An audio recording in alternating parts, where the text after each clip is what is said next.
No interest for 1 year? You gotta call Legacy. Replacing your dying furnace before it's too late? That's how you build your legacy. Legacy Heating and Cooling. To take off again. He steals. He's in. Drop. Celebrating. 25 years of building tools so good, they practically torque themselves. Hard work and innovation from the latest designs at cantork.com. Measles outbreaks are occurring in Canada, including Alberta. On Sports 1440. Presented by Measles is an extremely contagious disease that is spread easily through the air. The best way to protect yourself, your family, and your community is to ensure don't get measles. To find out if you're up to date and what to do if you're not. A message from Alberta. The place to cheer for Canada loud and proud is Selly's Sports Bar and Lounge. The ultimate sports bar to watch the ultimate winter events. Not a bad seat in the house, tons of big screens, and a first place menu with something for everyone. Small bites, big bites, game night food and drink features. Cheer on Canada's team at Selly's. At all 3 Century Casino locations, Edmonton, St. Albert, and Century Mile. Every day is game day at Century Casino.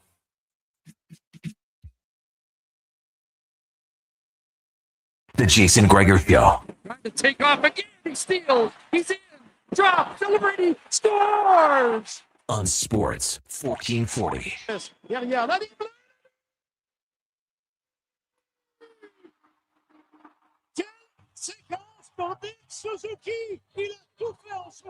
Presented by PlayAlberta.ca, Alberta's only regulated online gambling website. Mitch Marner through to the net. Scores! Mitch Marner! Team Canada headed to the semis.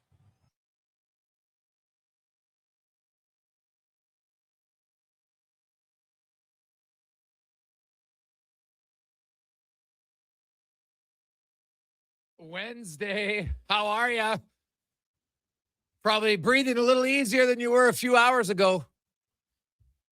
Welcome to the Gregor Show, presented by PlayAlberta.ca, Alberta's only regulated online gambling website where 100% of the revenue stays right here in the province at PlayAlberta.ca. Of course, you've got lots of things you can get up for tonight, of course. Hey, nobody won last night in Lotto Max, so it's 60 mil on Friday, and tonight's 32 million in Lotto 649. So good luck at PlayAlberta.ca. And we got lots to discuss on the show. What a day for hockey. If you're watching, of course, you had the early game that saw Germany really kind of get dominated a little bit by Slovakia 6-2. Then you had Canada taking on Czechia. And what a wild game, like wild. That, you know what, the second period for long stretches, Canada dominated. They had some chances, couldn't score. And then, it's 2-2. It's tie game. You're going to the third. You're thinking, okay, Canada's got some momentum. Even though Sidney Crosby had left the game with an injury, we're not sure he's going to be able to play in the semis. We'll find out. And Canada's swarming. Harley gets his point shot. It's blocked. They go down the other way, score. Now, nobody in the moment caught the fact that Czechia had 6 skaters on the ice. And not for like 1 or 2 seconds. They had 6 skaters on the ice the whole time in their defensive zone. No one caught it. No one. The broadcast didn't catch it. And I don't know if Canada's bench caught it, because you would have thought that they would have been going to the referee. What are you doing? They had 6 guys on the ice. No one said anything until after the game. I saw a few people posting it online. It was crazy. Now, Nick Suzuki, the depth guys hadn't done much through the first 55 minutes of that game.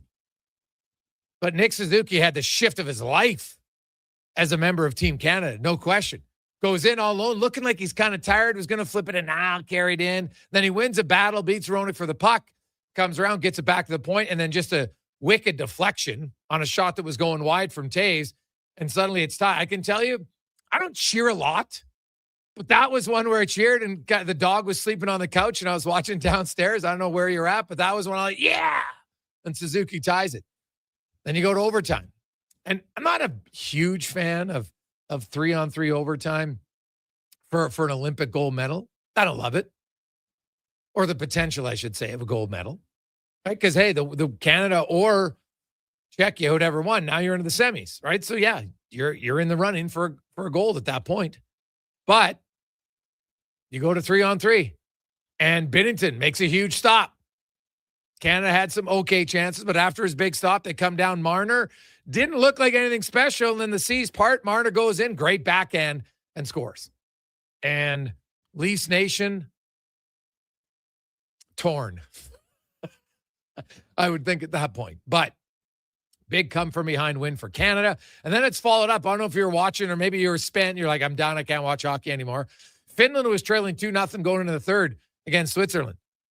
They scored 2 goals in the final 6 minutes and 4 seconds and then won it in overtime as Lehkonen was the hero for them. So Canada will face Finland if the USA wins. But if Sweden wins, Canada will take on Sweden in the semis, and Slovakia will play Finland. So currently, they just started the second period. Sweden and USA, no score. 0-0 thus far. So we'll get into to all of that on the show. We got Oiler announcement. Paul Coffey's back. We're going to get into that. He's rejoining the coaching staff of the Edmonton Oilers. And but he's not going to be with the team until Friday. And they don't practice Friday, so really Saturday. So I got a lot of thoughts on this. It's a unique situation. I can't ever recall. The coach leaves. Now, I've seen coaches leave, for illness or whatever. They come back, but that wasn't the case here. Left the team, and, it's kind of mutual agreement, head coach, Paul Coffey. No, now Coffey was around, just so people know. It's not like, he's still being around the team, actually on the road, talking to players, talking to coaches. Maybe him and Knobloch felt like, hey, you know what? Maybe this can work together, right? Maybe Knobloch recognized, geez, like Paul Coffey's different personality, not better, not worse, just he's a little bit more vocal. He's a little bit more direct. The rest of the guy's kind of quieter. Maybe they missed that. So we'll see, but we'll talk about that. Of course, Canada's got another bronze medal, and the women in short track speed skating, Saros got her 4th medal of the Olympics. I think it's kind of a no-brainer. She's going to be the flag bearer at the closing ceremonies, or at least she should be at this point. So we'll get into to all of that and more. It's a busy Wednesday edition, man. There's lots going on right now in the world. I love it. Rupper's going to join us right away. John Cullen will be by, Olympics curling analyst. That's good because Canada's right now in an extra end right now against Italy.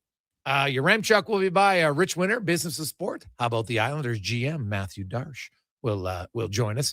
We got Speck. Also, we're going to hear from some of the Oilers today and more. So you can always get involved. You can text us 833-401-1440, 833-401-1440. Let's go around the NHL, brought to you by McDonald's, and Canada just won. Ooh, I think. I got to measure this. We'll see. But let's go around the NHL, brought to you by McDonald's. And what you won't have to measure is your taste buds if you like Frank's Red Hot, because they got Frank's Red Hot now on the menu. Chicken, some of your other faves, chicken nuggets in the sauce. Try it out at McDonald's. As we are joined by former NHLer, Stanley Cup winner, ace analyst at the NHL Network, Mike Rupp joins us. Rupper, how you doing? I'm good, Greg. How you doing, bud? Oh, I'm all right. It's, it didn't start out great. Slovakia kind of dominated Germany, but man, the 2 games after that, give me your thoughts on, in the moment, did you notice that Czechia had 6 guys on the ice when they scored what at the time was their go-ahead goal? So it's funny. I didn't notice that. I noticed that there was 4 forwards on the ice. Okay. So that was the bigger thing. I'm like, why is there 4 forwards? Did they go 4-1? I've never seen that. And then shortly thereafter, like, oh, there was 4 forwards on the ice because there was 6 players on the ice. So no, I didn't catch that right away. Yeah. Well, nobody really. I didn't see anybody doing it until after the fact, which is kind of wild. And you know what? I guess you look at it and say, hey, the hockey gods, everything worked out, because had Czechia won the game on that goal, there would have been like you can't appeal it. The game's over. It was clearly a missed call, but man, that'd have been a pretty egregious missed call. Yeah, that would have been insane. So I'm glad that was not the case. I still it was a heck of a battle there in that game by Czechia, but it was that would not have been the way for them to move on. No, not at all. What'd you make of that game overall, Canada and Czech? Canada had a lot of chances. Czechia in the third period, I thought was pretty good. But I look Canada at times, Dostal played well, I thought. And, Binnington came up with some huge saves, but I also didn't love him on some goals. Kind of a mixed bag with him.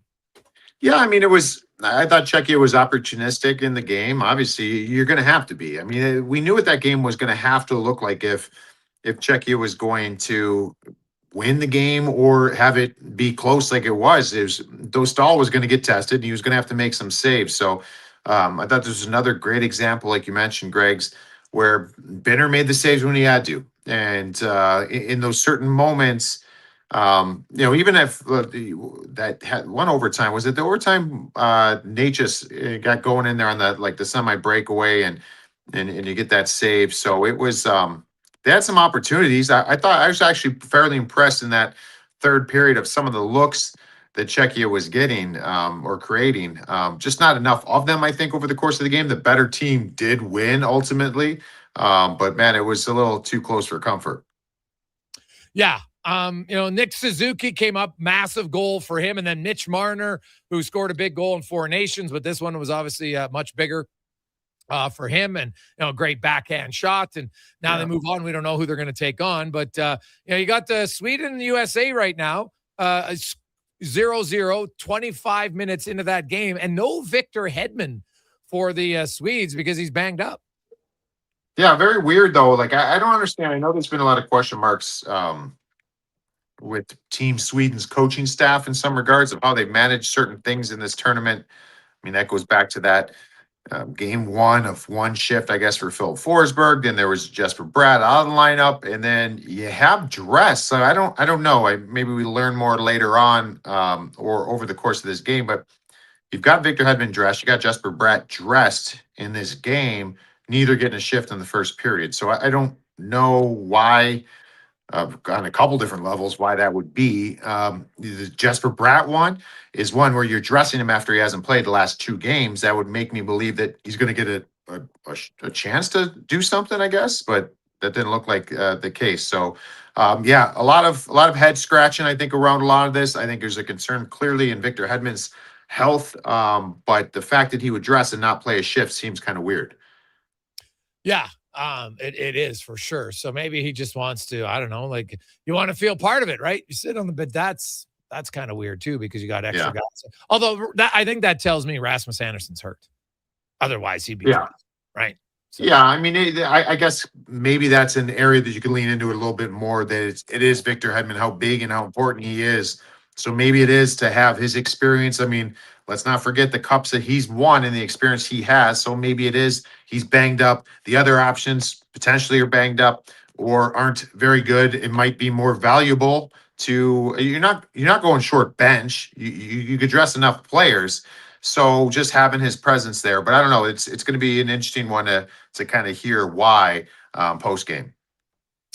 Mike Rupp joins us here on Sports 1440. Of course, Canada moving on, as did Slovakia. And Slovakia, man, they got some young guys. It's been a pretty impressive tournament for them so far. Yeah, it's been great. You watch what they've been doing. It was just even hearing the Slavkovsky in the post game too, just talking about. You got to remember, this is what's really cool about some of these countries too, where like Slovakia, you're talking 5 million people. Smaller country in a lot of regards, where they're not considered to be one of the elite teams. Well, even at this point, they're not going to hang their hat on it, but they're in the semifinals. They're in the final four of the Olympics. That is impressive. And I don't think anybody had them is kind of ticketing them to do that in these Olympics. So, it's cool. Slavkovsky's been such a great story. But just the way that they're playing, they earned that, I guess, bye, if you will. And they took care of business today. So it's fun to watch countries like that, because we know how big this is in Canada. We know that it's always growing stateside. But some of these smaller countries, I mean, you go back to winning world championships for some of these countries, or world juniors. Like, this is big time stuff. So I love seeing a country like Slovakia having some success. Yeah, no, it is very good. You look at Team USA. What do you think of their first period?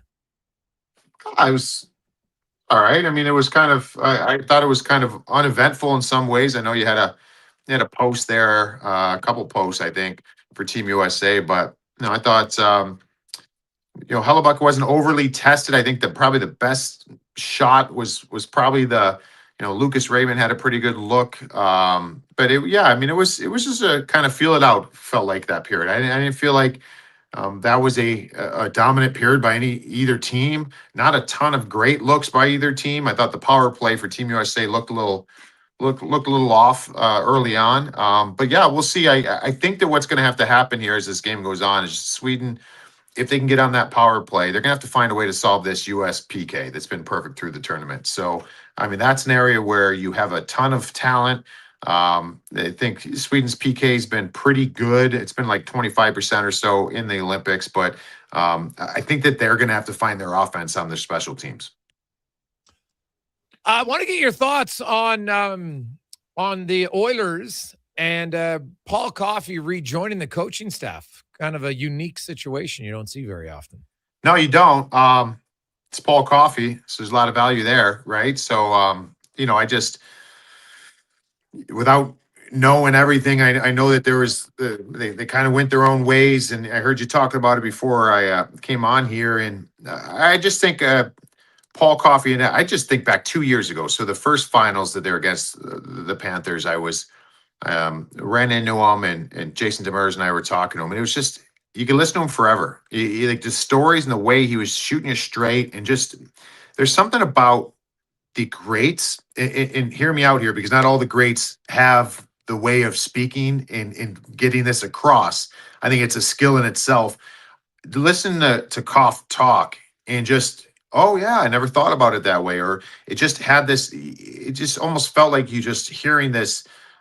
It's all coming off of obvious experience, everything that he's experienced. I think there's a ton of value in that. There was a calmness in hearing him talk about the team and the decor and the things that he liked about certain players. And this is coming from, me just passing him down there in the hallway. It's I'm not even the way that he would work with the decor. And I think there's a lot of value in that. And I will say, I think we've seen the best Evan Bouchard with Paul Coffey working with the D. I think we've seen some defensemen who have, over the last couple of years, that aren't even there now, that have maybe overachieved under Paul Coffey. So, yeah, whatever the reason is, I think it's probably a good one, and it'll be interesting to see what kind of results they can get on the back end. Yeah, Bouchard's been pretty good this year. I think they're hoping maybe he can be the nurse whisperer, because he's the one guy whose game's got to get back on track here for Edmonton. He hasn't.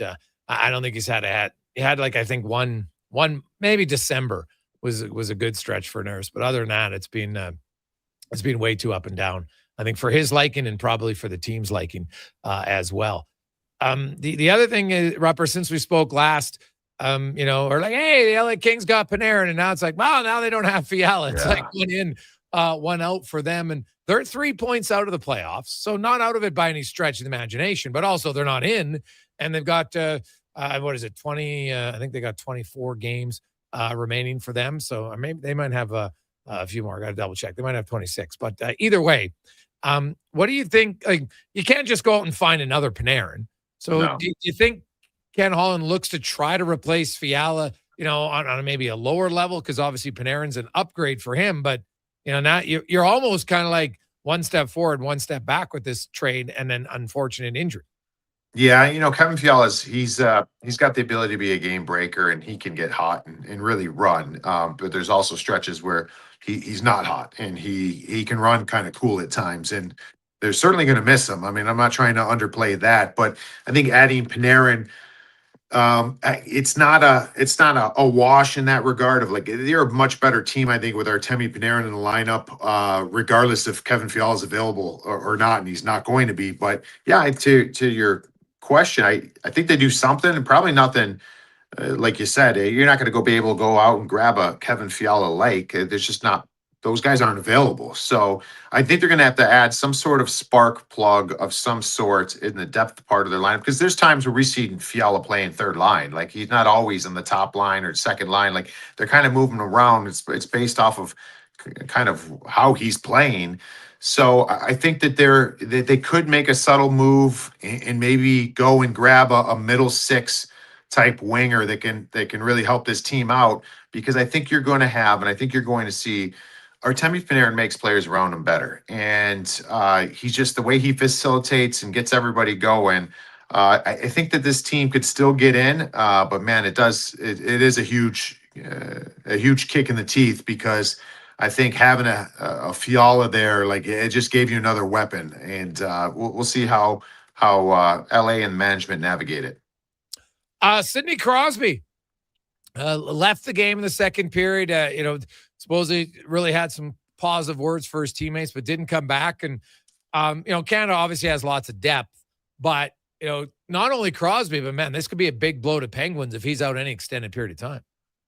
Yeah, what's weird to me, though, Braggs, and this is completely reading between the lines, and I don't know what people are, or even where it's at right now. I know that I think John Cooper post-game said that they were getting some imaging on Crosby, but the fact that he spoke after the one period, to me, shows that he's out for the rest of this tournament. I would have to assume that. And it sounds like if Crosby was going to go speak to the team, it's probably something I think he's going to be missing some time here. So how that falls on the Penguins, yeah, I think it changes a lot. I think they forced Kyle Dubas's hand, the way they've played up to this point, to maybe address things a little bit differently than you originally probably planned on earlier in the season.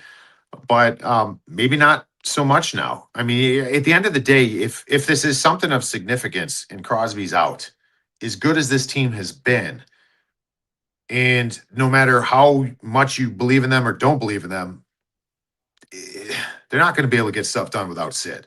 So I think that this maybe paints that picture a little clearer. If Sid is out and is going to miss a chunk of time, I don't think you're going to see much adding happening here. And on the flip side, you've got this Anthony Mantha, who's been unreal for them. Like, and I don't know. I think Anthony Mantha is probably going to be looking for a contract bigger than what the Penguins are going to give him. Is that a movable piece that you can get some real return on? I mean, think of when they got Anthony Mantha and where the value was with him and this type of season that he has had.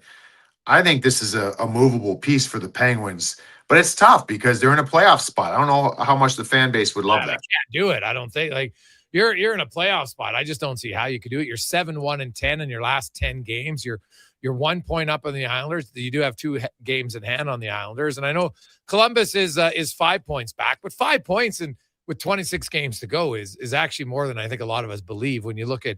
And I know you did it on the Sabres when they went on their big run. Like, it's hard to gain a ton of ground. So I can't see the Penguins. Honestly, if Crosby's, even if he's only out 2 weeks, let's say Rupper, which would, I guess, only be 1 week in the NHL because the season doesn't begin until next Wednesday. But, let's say if it was 2 weeks of NHL time, I wouldn't be stunned if Pittsburgh went out and added anyway, just because they're like, hey, we gotta make the playoffs here. We're here now. Because honestly, like, their division, right? Okay, you're gonna, let's say you're not catching Carolina, but you're gonna be in number 2 or number 3.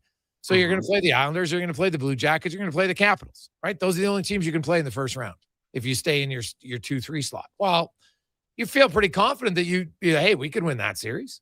And then who knows, maybe you can beat Carolina and suddenly you've won 2 series and I'm not even sure the management thought that they were going to win 2 series or even make the playoffs, never mind when the season started.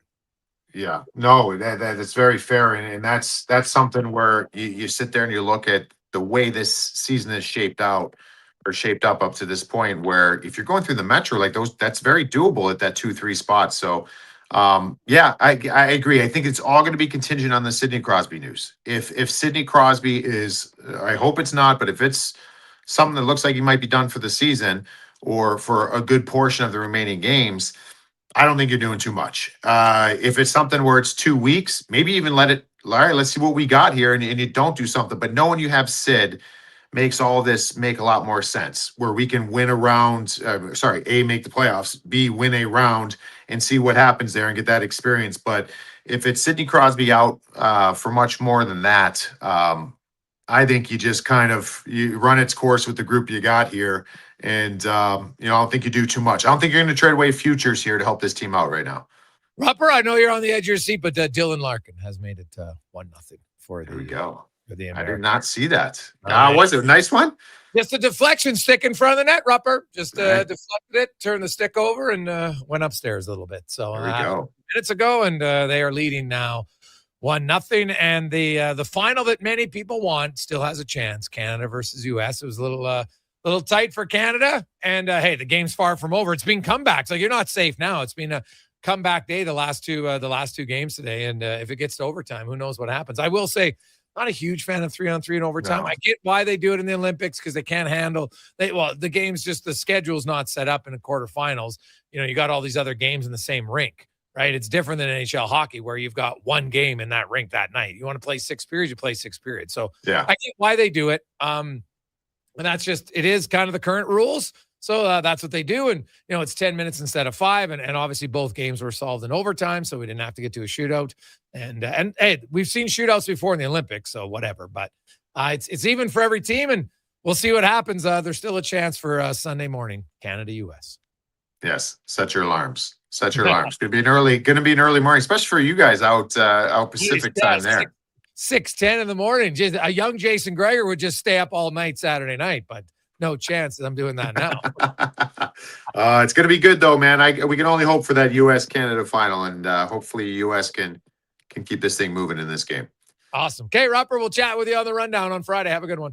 Awesome, buddy. Enjoy. There you go. That's Mike Rupp from the NHL Network. And yes, indeed, USA has scored. Also, though, better news, another gold medal. Stephen Dubois has won the men's 500-meter final today. That is his 5th Olympic medal in his career. And you know what? You look at Canadians to win a medal in an individual speed skating event. Of course, he goes back to Dubois. You had Ted-Jan Bloemen, Samuel Girard, Charles Hamlin, also Jeremy Wotherspoon, of course, Gaetan Boucher, Marc Gagnon. So pretty awesome. And so congratulations, Stephen Dubois, another gold medal today for Canada. We'll take a quick break. We'll return on the Gregor Show, presented by PlayAlberta.ca. Hey, Edmonton, did you know a local Play Alberta winner scored over $500,000 on Mega Jackpots Ocean Bells? Think about the season tickets you could lock down with that kind of cash. From major casino winners every hour to jackpots worth millions and hundreds of popular games to money that stays in the province, there's never been a better time to sign up for Play Alberta. Download the app today to get started with casino, sports, and lottery all in one app. Must be 18 plus to play. When you gamble, use your game sense. Hi, Mike here from Northgate Chevrolet Buick GMC. Free trips, free iPads, a barbecue, a wood stove, the #1 dealer in the world. What? Who cares? How about no pressure, a great deal, finance rates as low as 0%, trade values you can be happy with, and an indoor showroom. And we're pretty good people. Stop in and see us today, 13215 97th Street, or visit us online at northgategm.com. Hello. You're never going to believe this. Booster Juice called your name today. You can get a free smoothie or acai bowl. No way. Heading there now. Oh my gosh, you and my brother have the same name. Okay, I'm calling him next. I'm hanging up. Booster Juice Names of the Day is back. 2 names are selected each day, and if your name matches, you can get a free smoothie or an acai bowl. Watch for your name on the Booster Rewards app and social media. Must be an app member to qualify. Booster Juice, Canadian born, blending since 1999. Sometimes you think about what you're going to do in the day.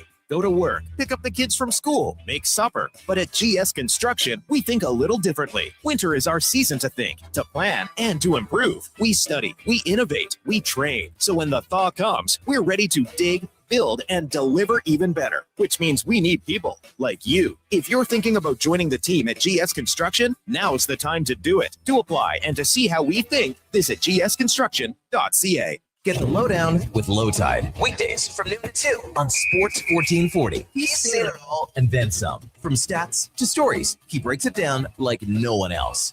Proud to be Edmonton sports leader. Sports 1440.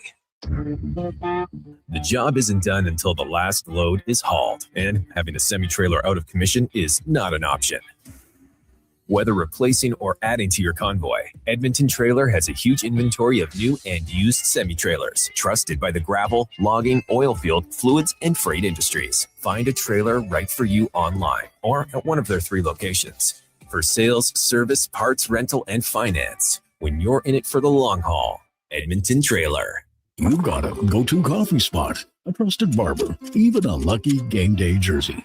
But when it's about looking your absolute best, there's only one name you need, Mr. Dirk. Family run since 1939, we're experts in crafting impeccable tailor-made suits and offering a wide variety of everyday styles. Pair that with personalized one-on-one fittings and the convenience of on-site tailoring. Mr. Dirk elevates your style game. Visit our Edmonton store or explore MrDirk.com. Score big on style with Mr. Dirk. The Junior Prospects Hockey League's 4th season is underway. The JPHL offers elite athletic and academic opportunities across multiple AAA divisions. With over 55 teams, the JPHL is redefining the family experience by making elite hockey financially accessible. All games are broadcast live on Silent Ice TV, featuring a showcase-style schedule and competitive matchups. Learn why the JPHL is Western Canada's fastest-growing elite hockey development stream at JuniorProspectsHockeyLeague.com.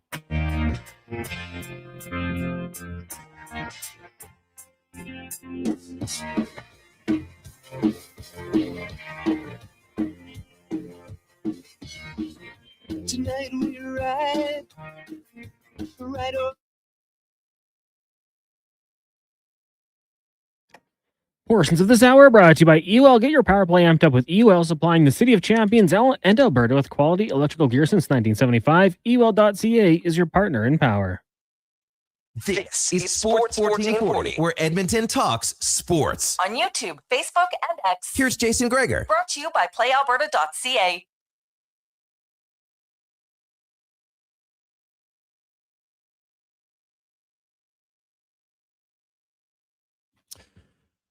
$2:30. Jason Gregor, Connor Halley, Sports 1440, Sports1440.ca, YouTube, Facebook, X, and Instagram. Hope you're enjoying your wintry Wednesday. A little chilly. Geez, it's going to get pretty cold tomorrow, too. So buckle up. Then it should warm up after that. Some other news today in the NBA. 3-time All-Star center Domantas Sabonis is undergoing season-ending left knee surgery. So he is done for the year for Sacramento, for any of you NBA fantasy players. So there you go. Now, let's get to the oil report brought to you by Go Auto. Cars, trucks, vans, SUVs, man, you name it, they got it. They have over 15,000 vehicles to choose from. But more than that, they are heavily involved in their community, giving back a ton, giving back over $24 million to various charities over the years, helping out at goauto.ca. The Edmonton owners were back on the ice today. They made an off-ice announcement as Paul Coffey is rejoining the coaching staff. Now, it wasn't on the ice today, won't be on the ice tomorrow.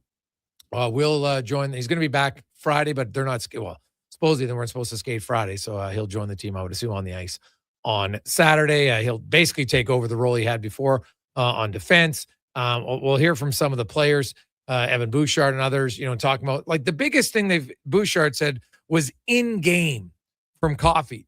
And not like, yes, obviously a little bit of these decisions, but more so just how he talked to players.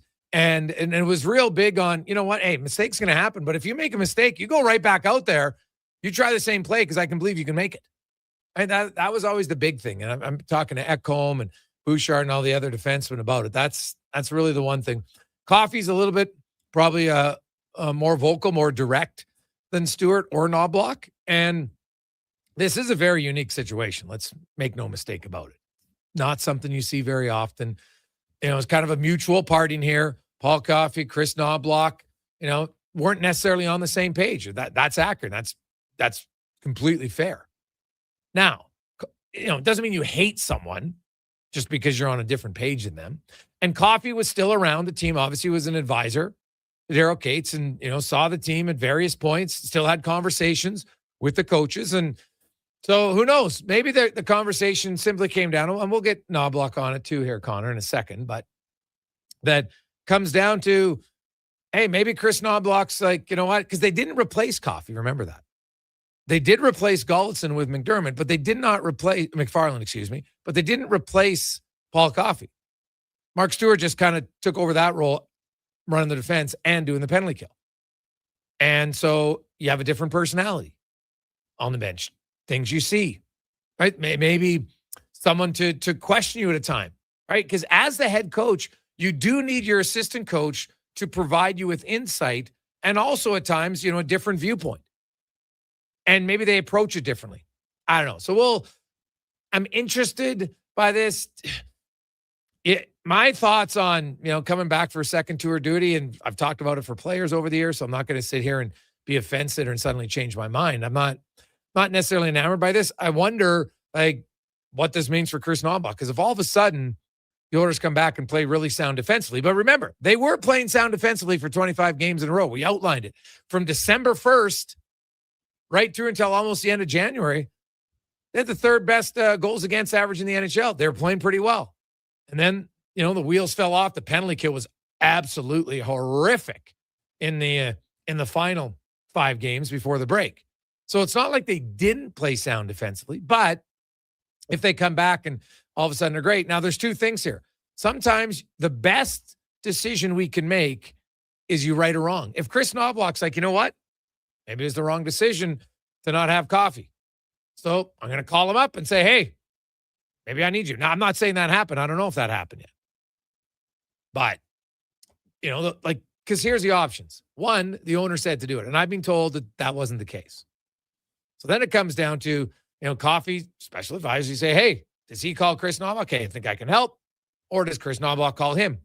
Who is the initiator of the conversation? Because someone had to be. Right? Anytime you're getting back together, some of you have probably broken up. Somebody's got to be like, oh, I miss you. Oh, geez, maybe I miss you too. And, I know this is it's not a romantic relationship, but it's still a working relationship, and you got to be on the same page. So Paul Coffey's back, and we'll see. I know I've seen some people, oh, it's really going to help Evan Bouchard. I don't think Evan Bouchard has been bad at all for Edmonton. So I don't buy that one. I think 2 guys, Wallman off of injury, factor. Nurse, I think that's the guy who maybe, some coaches, just like in life, you've had teachers, you have different teachers, you have a good teacher, and then some teacher, just for whatever reason, you connect with better. It doesn't mean they're a better teacher, but they connect with you personally better. And I think they got to hope that Paul Coffey can be that guy, right? I still think that Daryl Cates have, a part of this conversation. I would think so, but I don't know if can Daryl Cates say you have to do it?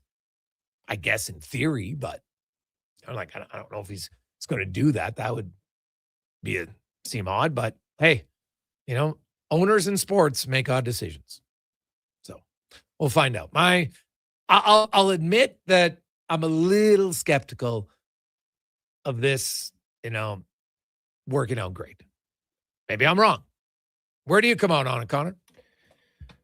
I mean, it does kind of seem like it's a little bit desperate. Like, oh, what can we do to change things up here? And what can we do to try to provide that? At the same time, though, the results were there with Paul Coffey. And when he speaks, you have to listen. He's one of the greatest defensemen to ever play the game.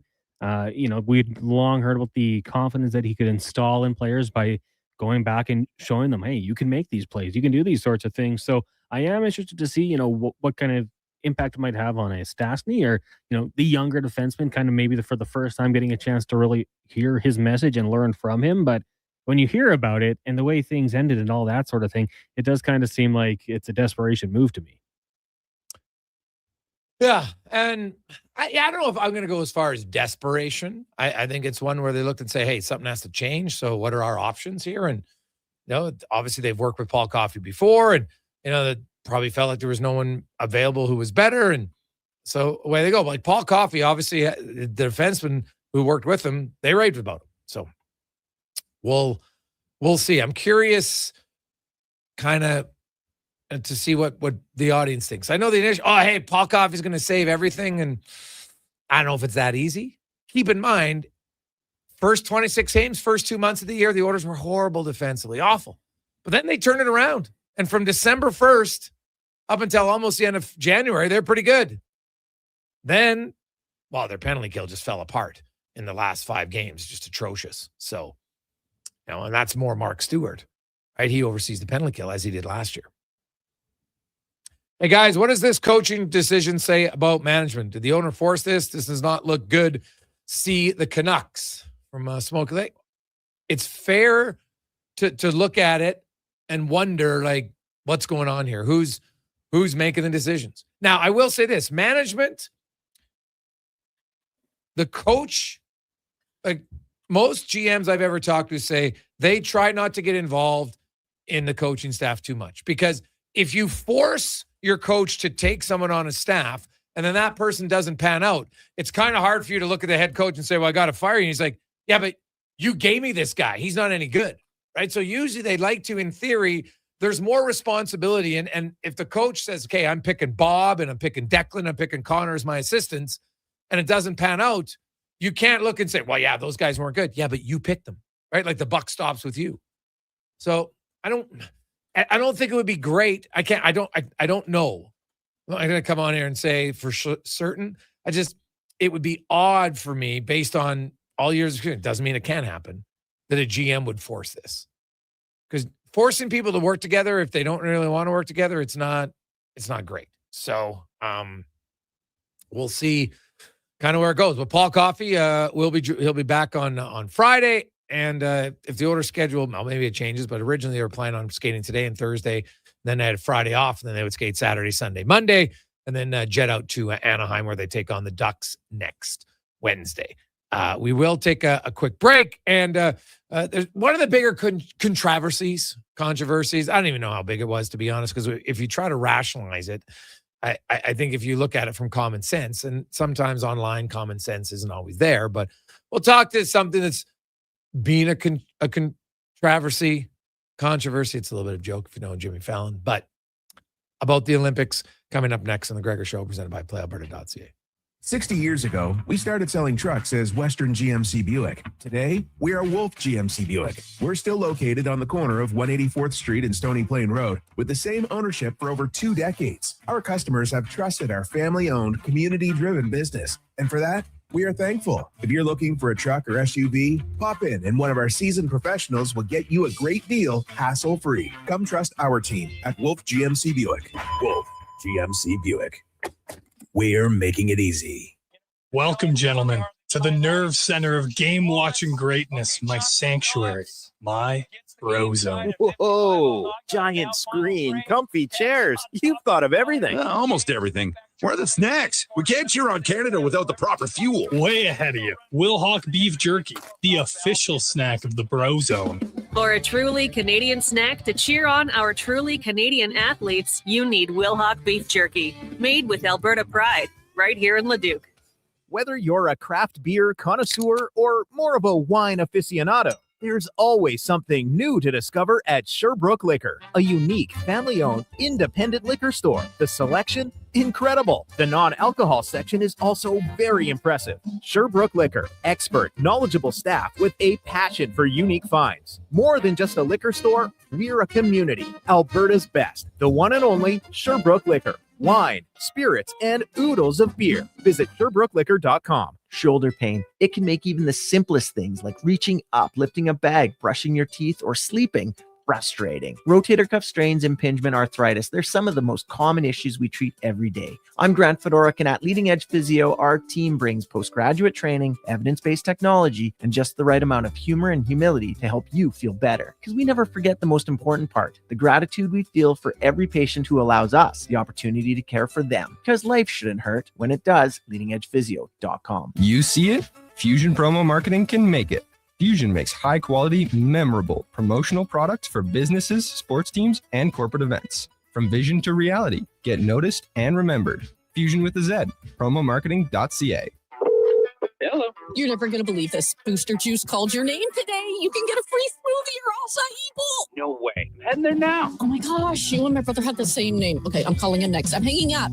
Booster Juice Names of the Day is back. 2 names are selected each day, and if your name matches, you can get a free smoothie or an acai bowl. Watch for your name on the Booster Rewards app and social media. Must be an app member to qualify. Booster Juice, Canadian born, blending since 1999.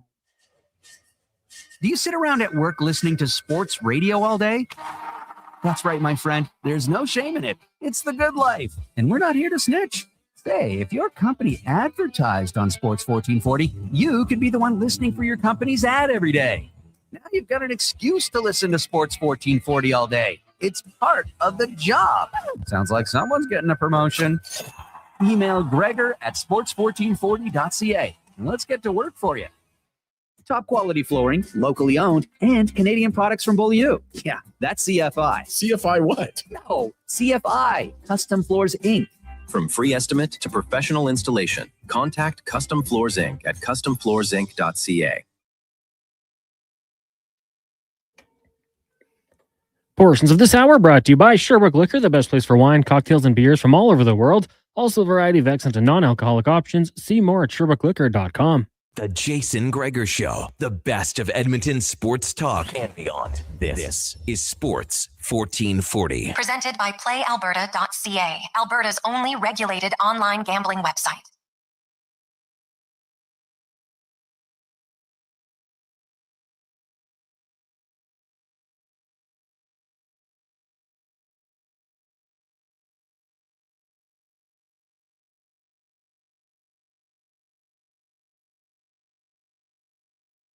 .245 on a lovely Wednesday afternoon. Jason Gregor, Connor Halley, Sports 1440, sports1440.ca.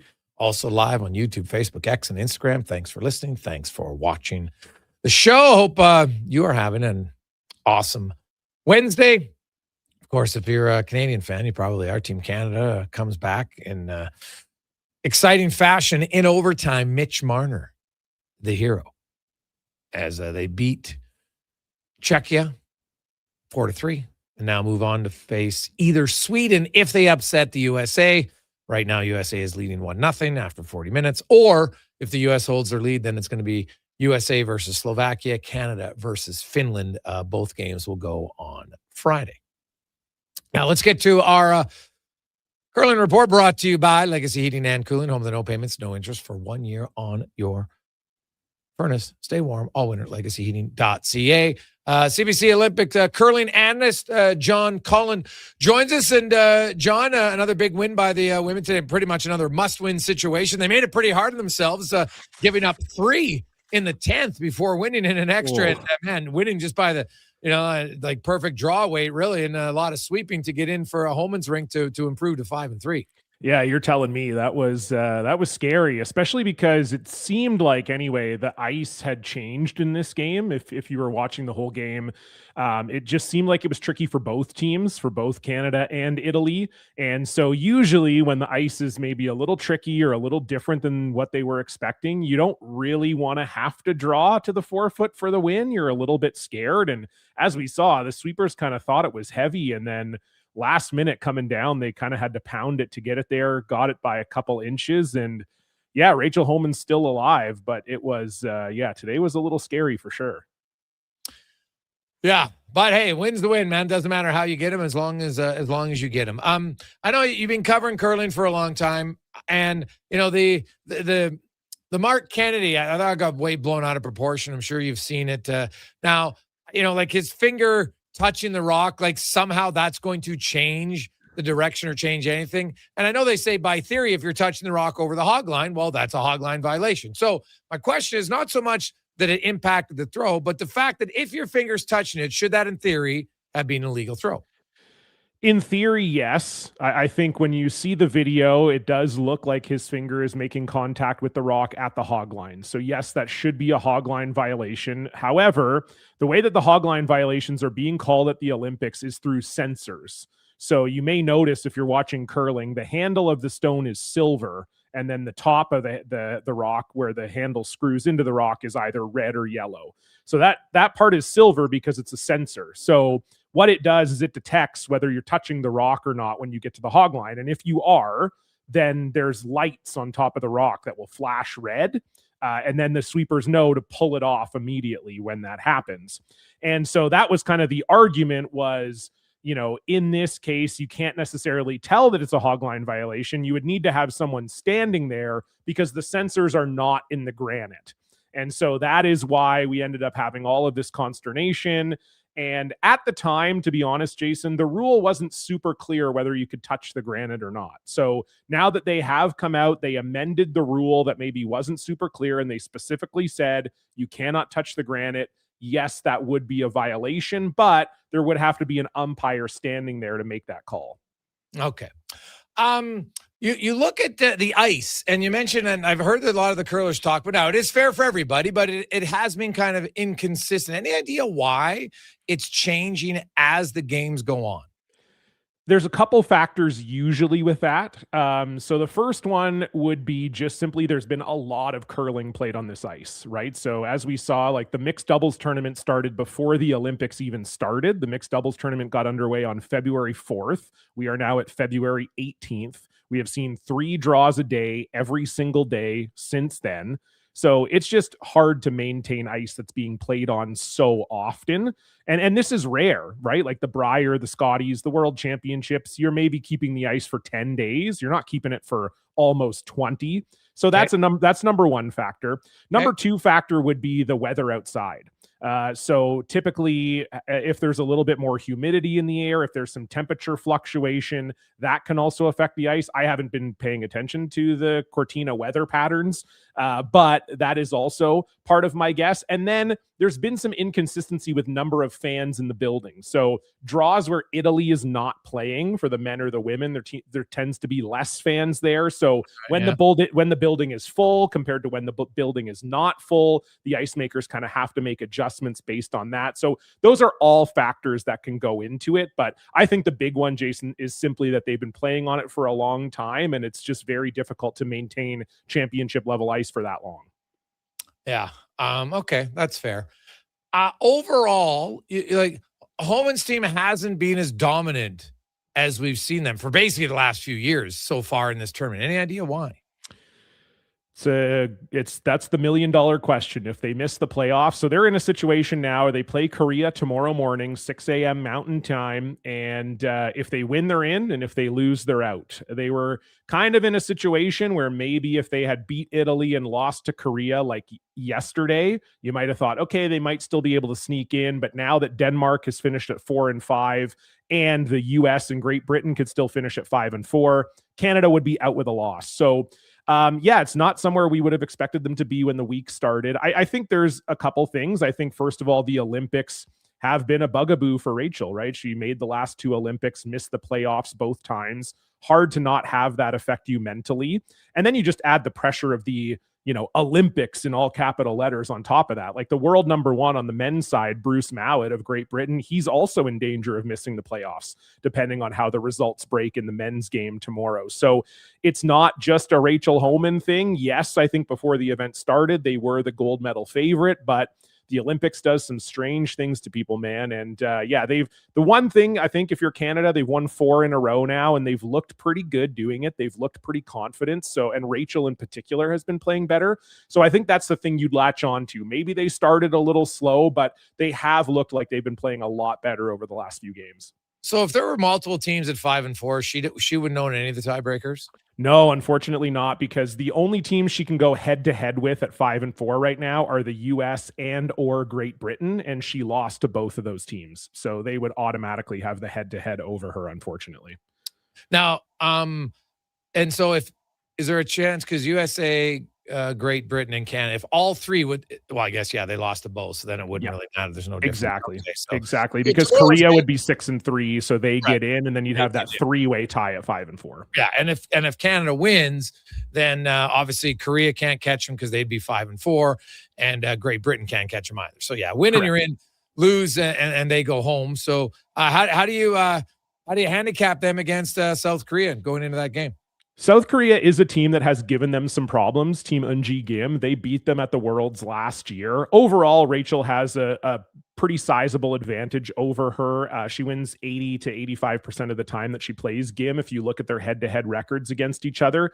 But that's also true of Rachel Homan against just about everybody. I mean, she lost to the USA and Great Britain and also has dominant records over them too. I would say I haven't been impressed with the South Korean team this event. Their third, Minji Kim, I think is one of the best players in the world, and I think she's kind of holding that team together. Eunji herself is near the bottom of the skip statistics for the week.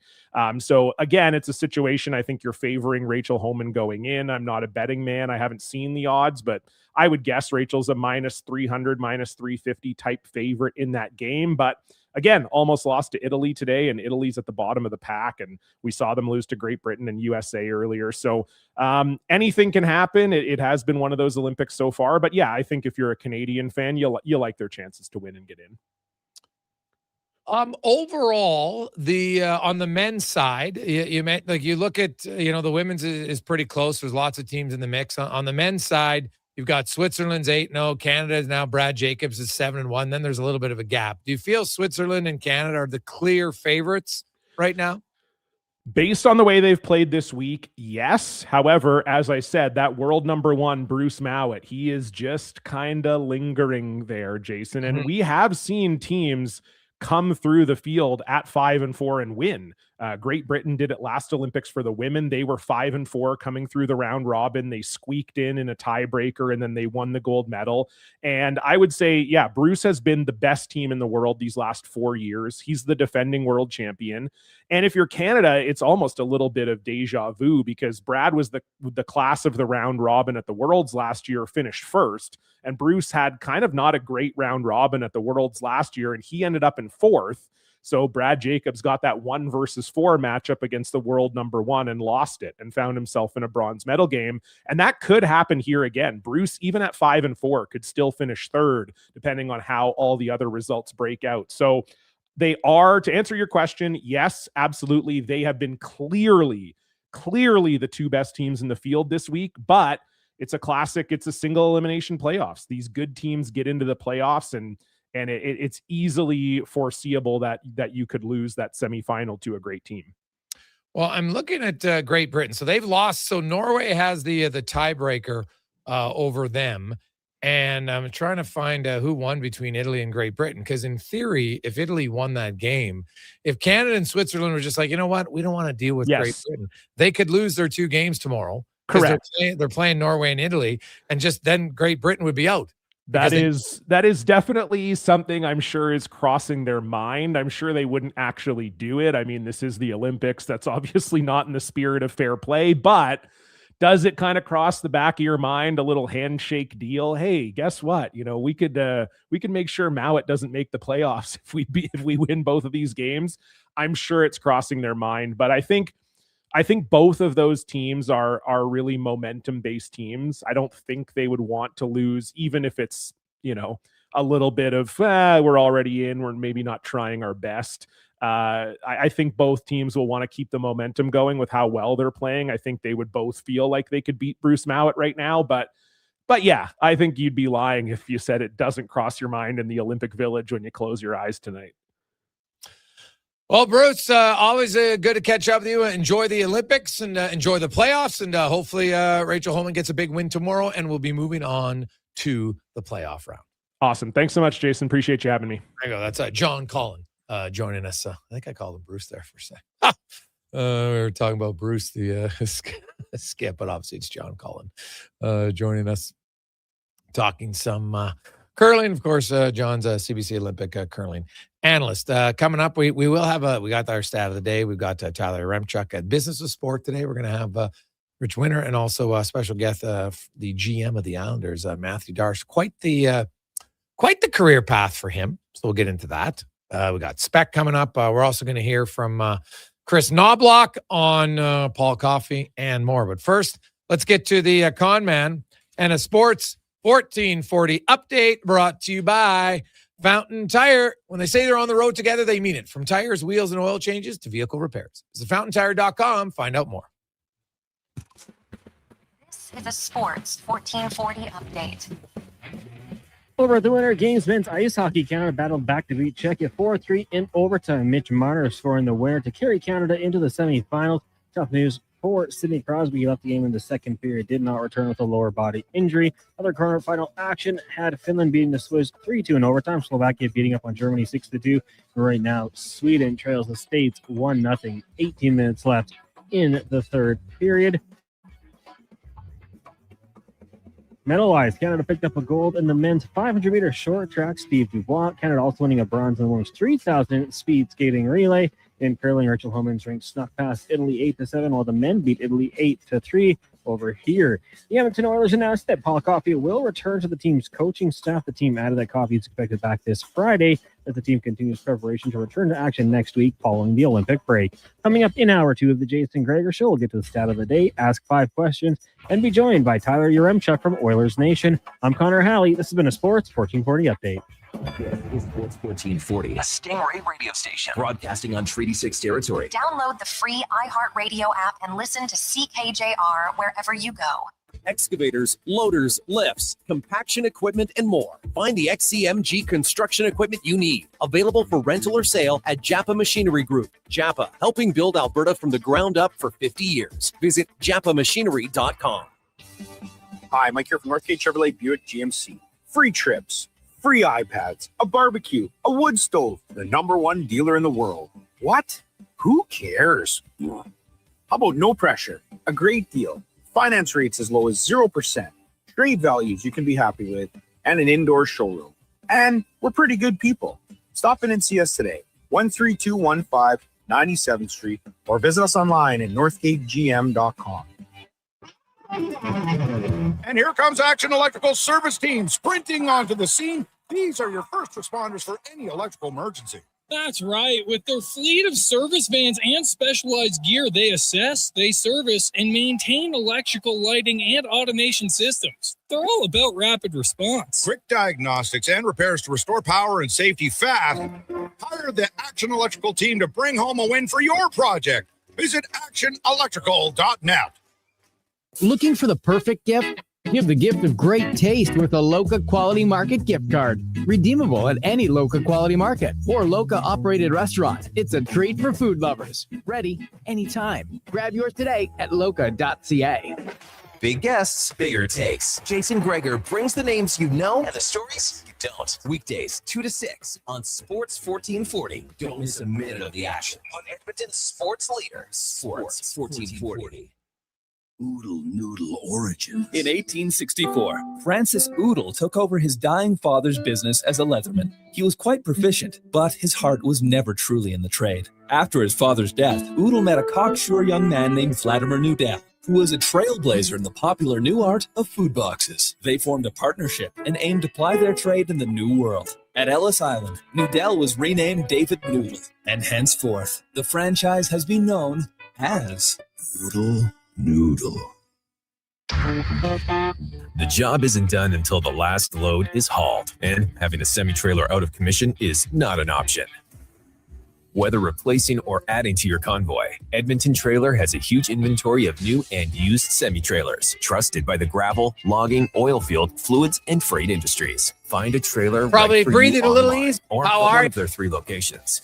For sales, service, parts, rental, and finance, when you're in it for the long haul, Edmonton Trailer.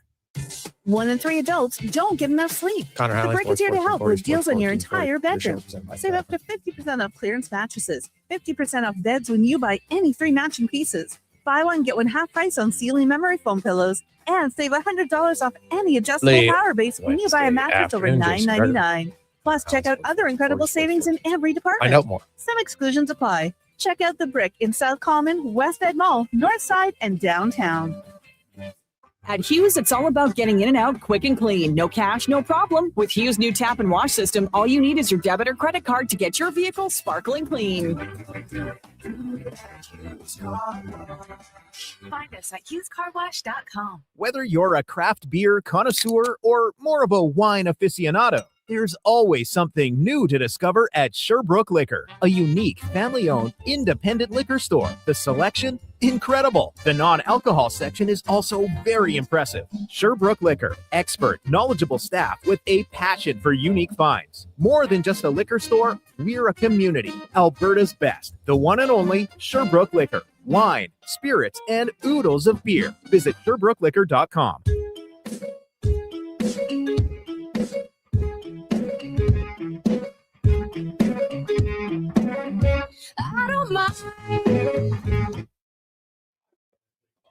Portions of this hour brought to you by Crystal Glass, your clear choice for residential windows, locally manufactured and installed. Crystal Glass provides a beautiful product and incredible customer services for all of your residential needs. Call 310 Glass or visit crystalglass.ca for a quote. This is Sports 1440, where Edmonton talks sports. On YouTube, Facebook, and X. Here's Jason Gregor. Brought to you by PlayAlberta.ca.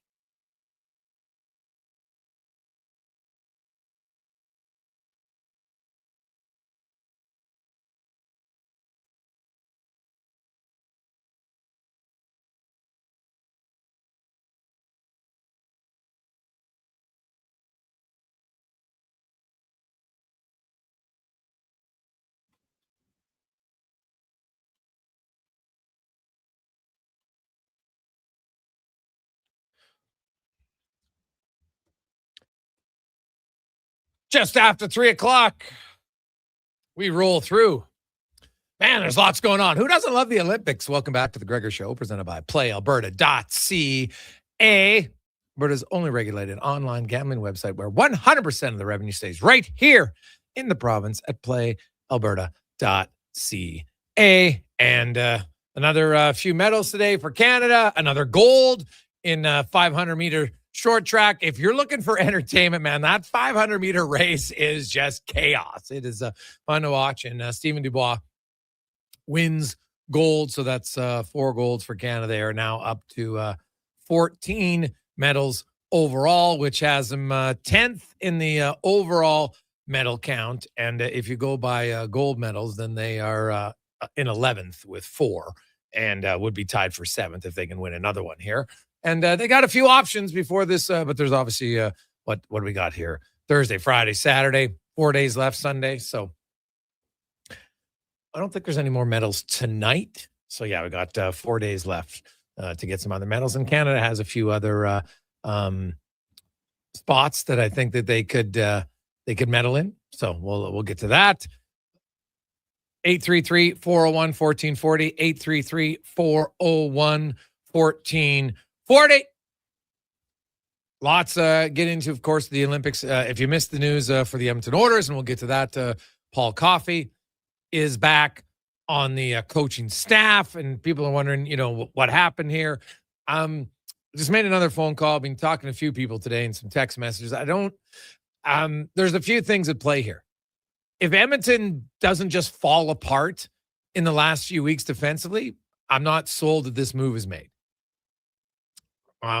Does Leon's comments when he's, he includes the coaches that, hey, we got to be better. Is that something? I don't think you can overlook that. I think there's a lot of pieces here. There's a lot of moving parts. You can't overlook the fact that, their goals against here in the last 8 games is one of the worst in the league. Like their penalty kill for the last 5 games has just been horrific. 35%. Like, come on. Right. So, what's that mean? Mark Stewart's running your defense and your penalty kill. And you never replace Paul Coffey. So you could have went out and got someone else, or maybe Chris Knobloch's like, hey, I know this guy. And while we've had disagreements at times, there's lots of things we agree on. They still had success, made it to 2 Stanley Cup finals. So it's a unique situation. I'm not going to lie. I can't recall, definitely nothing like this with the orders that I can recall off the top of my head. Guys have, where you leave, guys have left because of health reasons, and that wasn't the case. Solely. It was one where, hey, have some disagreements. Okay, Paul Coffey. Now he stayed in the organization, and it's not like they hate each other.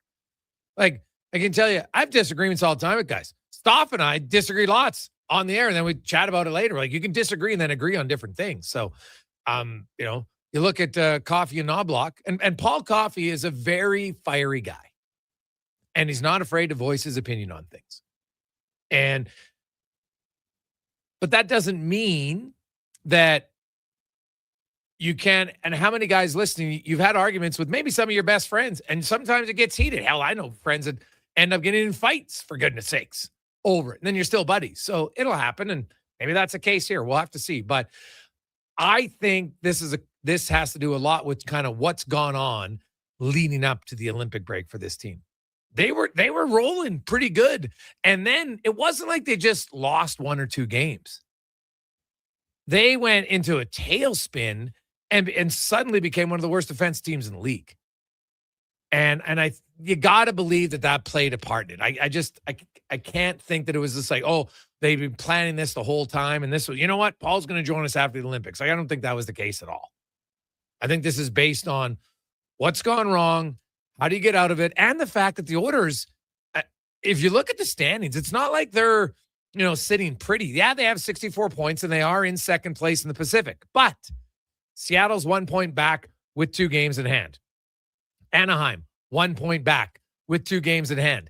LA, 4 points back, and they're in 9th place with 2 games in hand. Now, Edmonton's points percentage would still have them in the playoffs, but it would have them as the second wildcard spot, not the second in the Pacific. Now, that can change with Edmonton winning 1 game and Seattle losing a game. So I get it. But the point is, they're not in this wonderfully safe, easy position where you can just be like, we're okay. We'll guaranteed get back on track, right? Because they could, as I mentioned, from December 1st on until late January, you're like, hey, this other team's figured it out. They've lowered their goals against average again, right? Their top guys were scoring. Man, we still didn't have a lot of production from their bottom 6, but whatever. They were limiting goals and they were scoring a fair amount. So things were good. But then the wheels fell off here for 10 days. And I think that played a part in it. So here's Chris Knobloch as we go in the room, brought to you by Action Electrical. Take action on your savings right now. If residential solar, they've completed over 300 residential solar installations. You can access the Clean Energy Improvement Program, which offers low interest financing. You can also get the solar payback periods will go about 6 to 8 years or even better, depending on your home, or you can do it at your commercial building, actionelectrical.net. And Chris Knobloch, first of all, speaking about bringing Paul Coffey back. Well, I think he can offer a lot to our group. And right now, I think we need a little jolt, a little something to change the direction of where our team's been going. And I've got a lot of respect for Paul. My time working with him, I didn't know him before, but obviously I liked working with him and thought between the two of us and this coaching staff that we've had in the past that we've got the most out of the guys. And with him coming back, I think it'll give us that jolt, and I think he'll add some new perspectives. And, I've been talking to Paul throughout the season, throughout the summer, and, through stretches of good and bad throughout the year, and got his perspective on how he saw our team playing and what we need to improve on. And, I just think with, like I said before, where our team is at right now, we're just kind of just okay. And we feel that we need a little something to just push us over, give us a little something. And, I think Paul will add to that. Well, there you go. So, you know what? Sometimes maybe you don't know what you have till it's gone. So I will admit I'm a bit surprised. But we'll see how it works out. They did have success in the past, and maybe they will be that duo that gets back together and it works out. We'll see. Also, he talked about was losing Gulletson and Coffey and a lot of their experience maybe too much at one time. I have a lot of respect for both Gulletson and Paul Coffey, and I think they're great coaches. But I do have a lot of confidence in the guys that came in here. Mark Stewart is a great coach. I know the players have a lot of respect for him. Paul McFarland's been in the NHL. He's been coaching for a while, and yes, he is younger, but I'm not sure anybody knows the game as well as he does. The X's and O's and the communication he has with the players. So I just think it's you see teams get a little stale. Things aren't going as well as they have been. And we've had a couple long seasons, and we feel we got to change things up a little bit. And I think Paul coming in here will change things up a little bit and change it for the better. And what does this mean then for Mark Stewart and the changes? Obviously, it will change a little bit. Mark will not be running the defense, but like last year, Mark was involved with the defenseman. He was showing defenseman video among other players. So him and Paul communicating quite regularly about what they see with the defense and how they can be better with deep pairs, allotment, stuff like that. And obviously, Mark will still stay with the penalty kill. But just, I guess, what will change the most on Mark's role is just not running the bench. So it won't basically line changes, matchups, stuff like that. So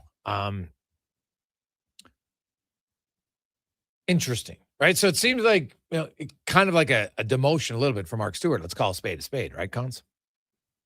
Sure seems like it. I don't know how you can really say it any other way when he's going to come in here, Paul Coffey, and take some of the responsibilities away from him. Who knows? Maybe Stewart welcomes that. Maybe a little over his head. Maybe, hard to say for sure. And I kind of feel like that second question. I'm glad that he pushed back a little bit, talking Knobloch. Like, no, well, we had confidence in our guys, but we just need that little push. We still believe we had what it takes. But yeah, I don't think you can look at it in any other fashion that it is a bit of a demotion for Mark Stewart.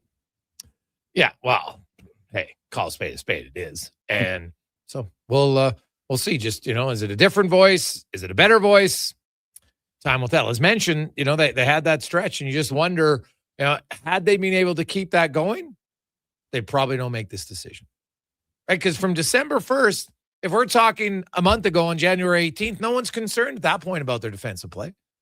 They've been one of the best defensive teams for the previous 7 weeks. But then so the question will be, was the 25 games a little bit of a misleader compared to the rest of the season? Because in the other 33 games, hasn't been great. First 26, not good. Next 25, solid. Last 7, terrible. They obviously felt like maybe that 25 games isn't the accurate portrayal of the team. Probably not as bad as the last 7, but maybe not as good as the previous 25. So there you have it. So that's the update on Paul Coffey as his return to the Edmonton Oilers. Evan Bouchard gives his thoughts on having Coffey back on the bench. Yeah, I think it's familiar face, which is nice for everyone. Yeah, and we know we got to step it up in the second half of the season, so a little shake up. Maybe a good thing for us. Why not? And for Bouchard personally, just how maybe Coffey, obviously both offensive defensemen, and how that helped him in the past. Yeah, I think it's valuable for everyone. Like I said, he's been around for a while now, knows everyone on the back end. So I think it's it's helpful to bring him in rather than someone who doesn't really understand the dynamic. And hey, sometimes it's if you're gonna make a change, there's the devil the devil you don't know. And not calling Paul, I'm just making a statement there that you could have maybe felt like, hey, you know what, we never really replaced that spot on our staff, so we're gonna bring it back. There's that takes a little bit of weight off of someone's shoulders. Maybe it's too much to ask someone to run the bench and run the whole penalty kill. And I got to look around the league and find out what the responsibilities are. I think some other D coaches do it for sure, but maybe that's a factor in it. So we shall see. The Oilers, they need to get their defensive game back on track, but it's not the only thing. Their depth scoring needs to get going, and that's where we are going to get to our. When I get to our stat of the day, we've got some numbers for you on some options for the Oilers' depth and what potentially could be at play there. So that's going to come up in a bit here. But let's get to a quick break, and then we got your Rimchuck 5 questions and our stat of the day here on the Gregor Show, presented by PlayAlberta.ca. There's a lot of great seasons in Alberta. Hockey season, harvest season, the winter season, and the even more winter season. But GS Construction is already preparing for our next great season because while the city slows down, we plan ahead. Projects, people, and pipelines. Everything starts taking shape for another strong year underground. We're also getting ready for our next hiring season in March. We want new people who want to build something that lasts. For more on us and to apply, visit gsconstruction.ca. Need a new ride for road trips, errands, or just life on the go? Go Auto offers a massive selection with over 15,000 new and used vehicles to choose from. With over 70 locations across Western Canada, finding your next ride has never been easier. Whether it's a roomy SUV for the family, a sleek car for the open road, or a rugged truck for your weekend adventures, you'll find it here at a price you'll love. Explore thousands of vehicles today at goauto.ca. Craving a dining experience that rises above the rest? Head to Summit Restaurant in the Silent Ice Center, just minutes from South Edmonton Common. Savor exceptional house-made pizza, delectable entrees, and expertly crafted cocktails in a stylish, modern atmosphere. Perfect for a casual meal or a special night out. Summit offers a refined experience where every bite and sip reflects our dedication to quality. Elevate your dining experience. Make Summit Restaurant your destination tonight. You got a go-to coffee spot, a trusted barber, even a lucky game day jersey. But when it's about looking your absolute best, there's only one name you need: Mr. Dirk. Family run since 1939, we're experts in crafting impeccable tailor-made suits and offering a wide variety of everyday styles. Pair that with personalized one-on-one fittings and the convenience of on-site tailoring. Mr. Dirk elevates your style game. Visit our Edmonton store or explore MrDirk.com. Score big on style with Mr. Dirk. McValue meals are here. Get the McD's you love for $5 plus tax every day with your choice of a McDouble, junior chicken, or chicken snack wrap with small fries and small fountain drink. All for just $5 plus taxes. Canadian restaurants. Product availability varies. Prices exclude delivery. Actions speak louder than words. Japa Machinery Group puts your construction plan into action with XCMG construction machinery you need. Available for rental or sale. Learn more at japamachinery.com. 1 in 3 adults don't get enough sleep. The Brick is here to help with deals on your entire bedroom. Save up to 50% off clearance mattresses, 50% off beds when you buy any 3 matching pieces. Buy one, get one half price on ceiling memory foam pillows, and save $100 off any adjustable power base when you buy a mattress over $9.99. Plus, check out other incredible savings in every department. Some exclusions apply. Check out the Brick in South Common, West Edmonton Mall, North Side, and downtown.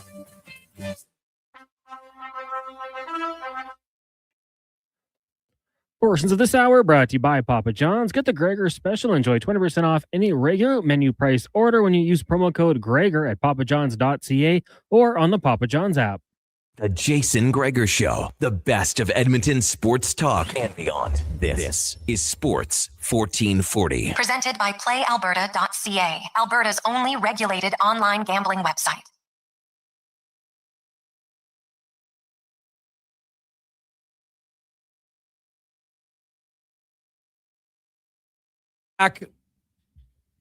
USA and Sweden. If Sweden wins, that's who Canada plays. If USA wins, Canada plays Finland in the semifinal. USA is leading, but could we have the third consecutive game where the game gets tied in the final 5 minutes of regulation? It was actually even later. Finland tied it with 72 seconds remaining earlier today, and Canada tied the game when it was Nick Suzuki with 3 minutes and 37 seconds remaining. So, and by that, Sweden's got a lot of time left. I got a lot of time. There's about 5 minutes left in that game, and we'll see. It would be unreal to have another 3 consecutive overtime games with games being tied late. That would be great theater for sure. So we'll see if the Swedes can do it. Now, let's get to our big guest of the day, brought to you by the Spruce Grove Saints. If you're looking for exciting BCHL action, hey, you got no hockey to go to, hasn't been any for a while. You want to see it live Friday and Saturday night at the Thompson Family Arena in Spruce Grove. Sick barn, by the way. Get your tickets at sgsaints.ca. Tyler Yaremchuk from Wonders Nation and Daily Faceoff joins us. And Ty, what was going through your mind watching Team Canada today? I mean, a lot of nerves, honestly. Like, we kind of see them go through. We've seen them go through the preliminary round, not really get pushed all that much. And then as that game went on and it stayed tight and Czechia got the lead back at 3-2, I'm sure, like a lot of other Canadian hockey fans, I had the nightmares, flashbacks of all those World Junior quarterfinals where Czechia's upset Canada. So, I mean, my takeaway from it is if you were someone maybe like myself who was like casually emotionally invested in this tournament so far, you are probably all in now because that was a heart attack this morning. You know what?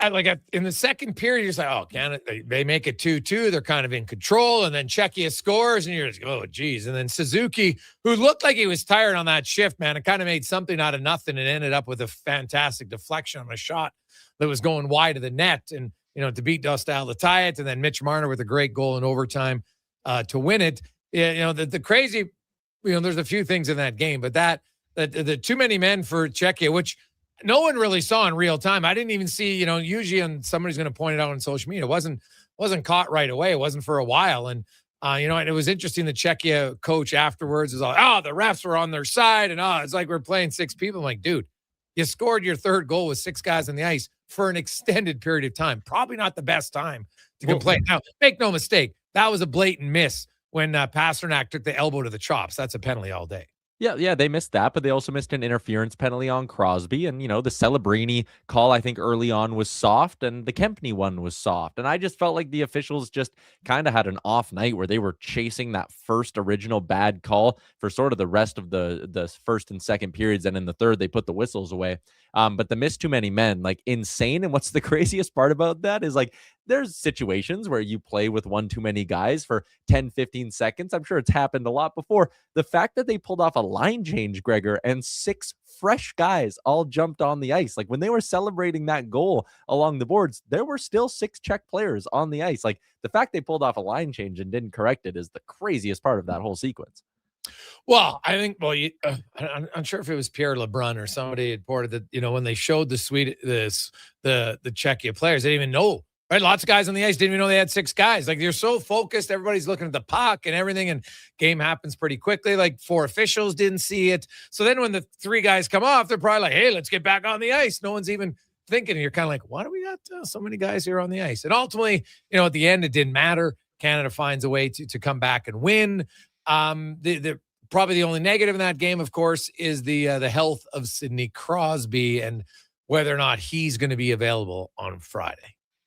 Yeah, that's going to have some big ripple effects with how John Cooper is going to have to handle the rest of his lineup, because obviously we saw today he loaded up once again McDavid, Celebrini, and McKinnon, and that trio when they were out there they were dominant. But if there's no Crosby, I wonder if you can get away with doing that again. Nick Suzuki, awesome, stepped up into that role and gave them some really, really quality minutes. But I think with no Crosby, you might need to keep McDavid and McKinnon split up. And honestly, I know the stat sheet, 6 points in 4 games, looks good for Nathan McKinnon. I also know he might be a little bit banged up, but I think they're going to need a little bit more from Nate McKinnon in the semis and in the finals. And that's elevated now with potentially no Sidney Crosby. He's got 6 points in the tournament. Only 3 of them have come away from the power play. And even of those 3 points that have come away from the power play, 2 of them have involved either McDavid, Celebrini, or both of them. So I think they need Nate to be a bit more of a driver at 5-on-5. And I think that's the first big decision that John Cooper's going to have to make ahead of the semifinal is what line mates, who can I put with Nate to get him going a little bit? Again, if he's banged up, I don't know who you got to put with him or how you can make the best of that. But yeah, I think they got to try to get McKinnon going. And whoa, do you have the Sweden-USA game on? Did they tie it? I just called it, baby. I just called it to say, hey, the third game of the day. Holy cow. This is, if you're a fan of hockey, what do you want? Canada ties it with 3:37 remaining. Finland ties it with 1:12. And Sweden ties the game. I have no idea who scored it or not, but Zabinajad with 91 seconds left. 91. Wow. Squeaked past him too. Wow, what a goal. That is, that's crazy day in hockey. I can say that for sure. Well, hey, that's a great pass from Raymond, man, by the way. Ooh, wow. So, it's if you want drama, baby, you can't ask for much more. right? Yeah, it's been so good. I mean, I didn't wake up to watch the Germany-Slovakia game earlier today, but even the end of that Finland-Switzerland game, for never mind the late tire for Finland, they were down by 2 goals with like 6.5 minutes left and still found a way to claw back. So again, this tournament has been kicked into hyperdrive here today, and it's going to set up again some great semifinal matchups. Like again, I'm maybe one of the people who got a little ahead of myself when I watched Canada dominate their way through the relegation round. And, I'm having conversations with people at the office like, oh, would it feel the same if Canada goes to a gold medal, never gets pushed, maybe doesn't have to play USA at the end? I mean, after today, the way Czechia pushed them, whether it's Sweden, whether it's Finland on Friday, you cannot overlook any opponent in this tournament. And today is a great example of that. Yeah, no, it's very, very true. Connor McDavid had another really solid game for Canada. No surprise at all. Celebrini continues to score. And, that was a huge goal by Mitch Marner. They needed and Suzuki, they needed their depth guys who hadn't done a ton. Like McDavid up until those 2 goals had factored in on 50% of their offense until those final 2 goals.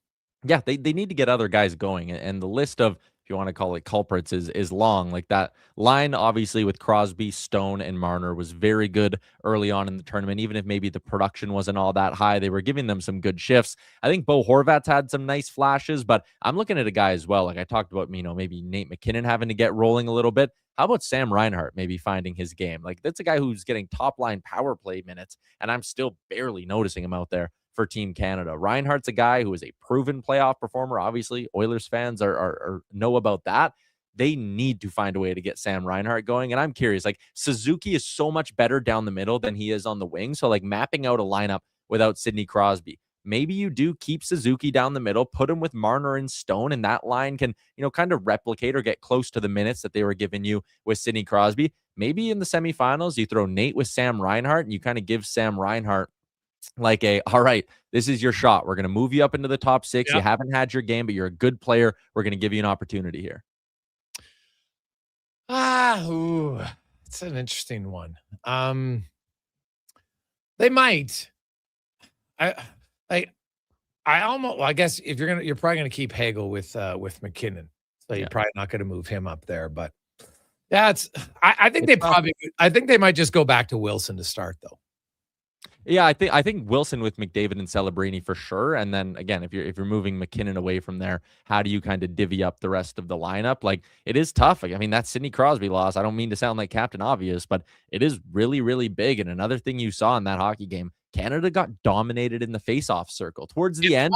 In the third, they were winning in the first 2 periods, but then right in the third period, they started getting dominated.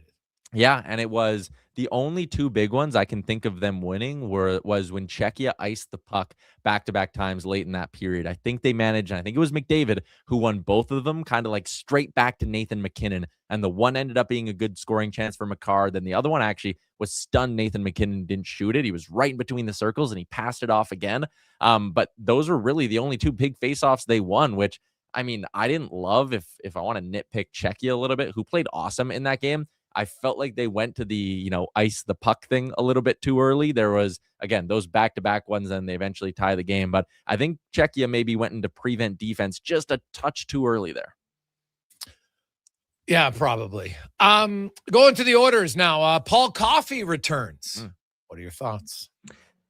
I'm kind of torn on this one. Like, again, has the blue line been good? Has the team defense been good this year? No. And I do think there's a lot of times where it's just too easy to point to a goalie and say bad goal against, point to the blue line and say, oh, the blue line stinks. This team can't defend. Like, it is a 5-man operation to defend at the NHL level. And I think everybody shoulders the blame for how poor they've been for stretches this year. So like, I don't know.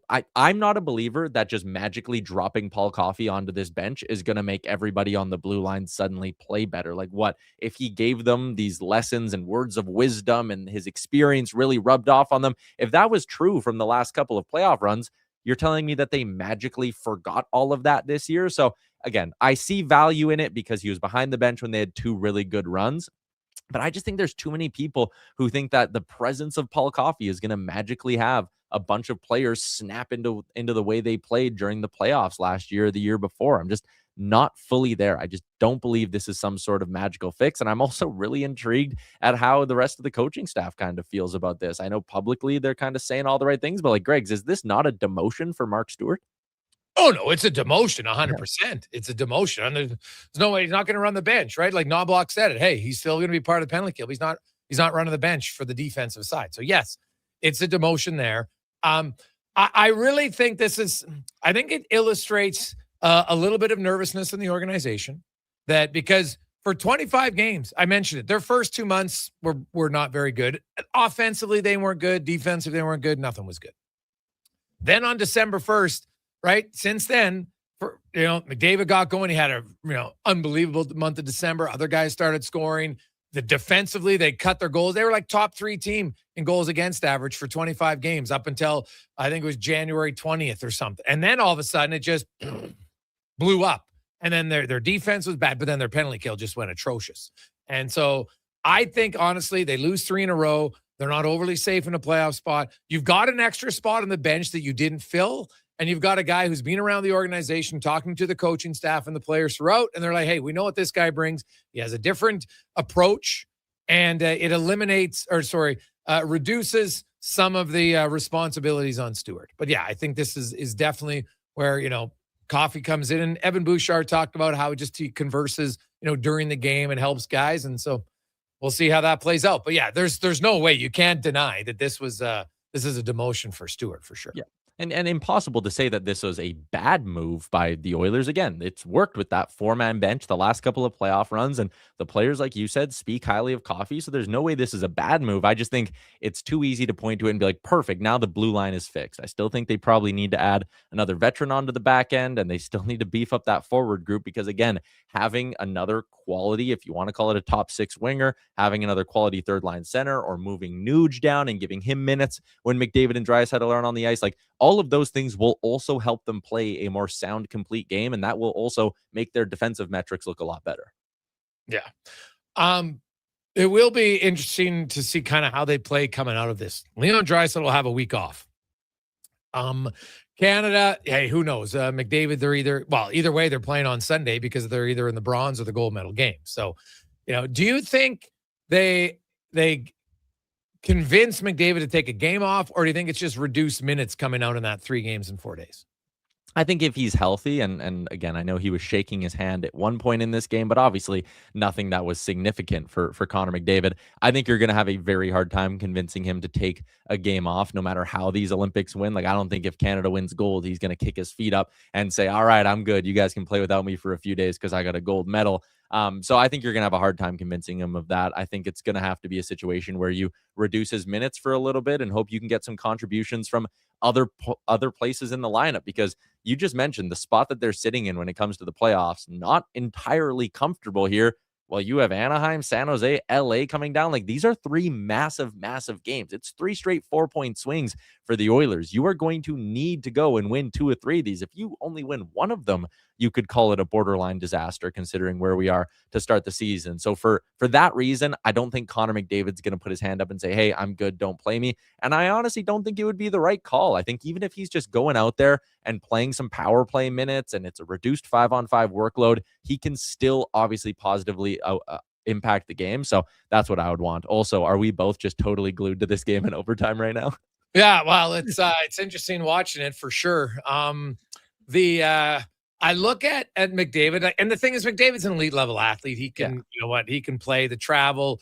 I do know that last year he admitted there was a little bit of an emotional hangover from that tournament, right? Like, it was big to win. It meant a lot to him to win. And I think the Olympics would be the same thing. No question. So maybe, it just comes down from the experience from that. Last year will probably help him kind of handle it. And, if those first 3 games, but then after that, they only play 1 game in 5 days, right? See, that's the advantage. So they play, and they play Wednesday, Thursday, Saturday. They don't play Sunday. They don't play Monday. They play Ottawa Tuesday. They don't play Wednesday or Thursday. So, you know what? They probably, they look at it. McDavid looks at it and says, hey, he's got to get through 3 games. And then I can get a fairly good rest where I only play once in 5 days. And, if I'm Chris Knobloch, and I would literally on those practice days, I'm like, sorry, you're not allowed on the ice. That's where I put my foot down. Nope, you're not allowed on the ice for this. Yeah. That's what I'm doing. do what they do with like injured football players, take away their helmets. Like you hide Connor McDavid's skates somewhere so he's not even allowed to come out onto the ice. But I agree with you, and you're right. You get that rest, and it's rest on home ice, so he'll be back sleeping in his own bed for a week. That Ottawa team, again, that should be a relatively safer matchup. So yeah, grind through those 3 games. I don't think you want to sit him and totally remove him from the lineup. And then Draisaitl, I think it is maybe a bit of a blessing here for the Oilers that, again, no one wanted to see him get bounced. The McDavid-Draisaitl matchup would have been cool, but now he gets a full week off to rest and recover before the back half of the year, and that's a good thing. It sucks for him and Szymanski, no question, but I'm sure Oilers fans are a little bit like, well, this may be better for us. So they look at it that way for sure. Ty, have yourself a good one. Go enjoy the final minutes of overtime, and who knows, maybe it'll be a shootout. We'll see. Imagine 10 minutes of 3-on-3 and no one scores. That'd be wild if that happens. If the USA keeps taking shots from the outside for some reason, we might go to a shootout. They've made some bizarre decisions here. But anyways, I'll go enjoy the game. Thanks, Greg. There you go. That's Tyler Remchuk from Oilers Nation. We'll take a quick break. We'll return. It's the Gregor Show. We got another overtime, and who knows, maybe we'll have a winner during the break. We'll update you when we come back. You're on Sports 1440, sports1440.ca. A pizza from Papa John's is already pretty great, but you know what's even better? 2 pizzas from Papa John's. For a limited time, get a medium 1-topping pizza for only $6 when you order any large specialty pizza at regular menu price. Whether you're feeding your family, your team, or yourself, get your next meal from your locally owned and operated Papa John's with a $6 1-top medium when you order any large specialty at regular menu price. Better ingredients, better pizza, Papa John's. Hey, Edmonton, did you know a local Play Alberta winner scored over $500,000 on Mega Jackpots Ocean Bells? Think about the season tickets you could lock down with that kind of cash. From major casino winners every hour to jackpots worth millions and hundreds of popular games to money that stays in the province, there's never been a better time to sign up for Play Alberta. Download the app today to get started with casino, sports, and lottery all in one app. Must be 18 plus to play. When you gamble, use your game sense. And that's another goal for Canada. You know what would be even better than winning gold? Okay, I'll bite. Winning a gold medal made of Wilhauk beef jerky. Athletes do get hungry, and they could use a snack on the podium. I think I'll start a petition. Really? No. Now pass the Wilhauk and turn up the games. For a truly Canadian snack to cheer on our truly Canadian athletes, you need Wilhauk beef jerky, made with Alberta pride right here in Leduc. McValue meals are here. Get the McD's you love for $5 plus tax every day with your choice of a McDouble, junior chicken, or chicken snack wrap with small fries and small fountain drink. All for just $5 plus taxes. Canadian restaurants. Product availability varies. Prices exclude delivery. I'm Colin Livingston, president of Cantork. Cantork has always been a forward-thinking company, but now that we've turned 25, I can't help but take a minute to take a look back. Thank you to everyone that's been with us along the way. You got a go-to coffee spot, a trusted barber, even a lucky game day jersey.